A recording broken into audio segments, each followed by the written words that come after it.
Hola, soc en Rubén de Dirtbike, soc el gerent del taller, és un taller de reparació i manteniment.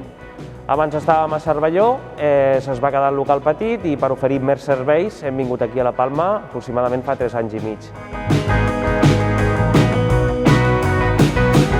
Som un taller de reparació i manteniment de motocicletes. Tenim l'apartat de motocicletes de carrer, tot el tema reparacions i revisions, i a part tenim un apartat de competició. Tenim banc de proves, on ens permet estar a l'última amb tecnologia de motos que tingui sistemes electrònics, i també tenim l'apartat de suspensions, on les reparem, les modifiquem o les posem a punt i al dia. No només fem motos aquí, sinó que també anem a les curses o anem als circuits a oferir altres serveis allà in situ als clients.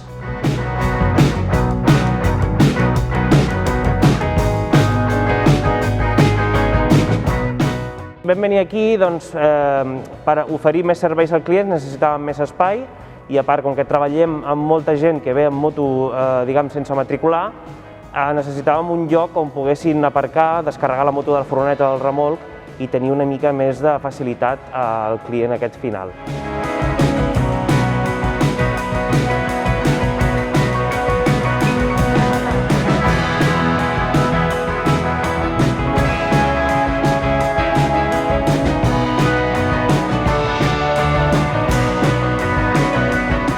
Una part del manteniment que podeu fer vosaltres a casa és engreixar bé la cadena. Hi ha molta gent que no ho fa bé perquè no té en compte la següent cosa.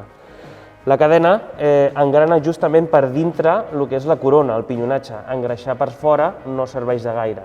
És a dir, per engreixar bé una cadena heu d'acostar l'engreixador a la cadena, girar la roda de la moto i engreixar l'interior de la cadena. Sobretot engreixar tot al llarg de la cadena perquè quan arribi al pinyó o a la corona estigui ben engreixada la part que toca. No només és necessari engreixar la cadena, hi ha altres parts mòbils que s'han d'engreixar, com per exemple les estriberes, les palanques o les manetes del manillar. Per exemple, el tema de les estriberes és necessari engreixar bé la part mòbil per evitar òxids amb aquesta zona de la molla o el cavallet, que mai ens en recordem, engreixar bé el cavallet, moure'l per evitar òxid i que es trenqui la part del bastidor on va subjecte el cavallet. Com veieu, la maneta d'embrague també s'ha d'engreixar, té aquest soroll que és falta d'engràs, anem a engreixar-ho perquè aquests sorolls desapareguin.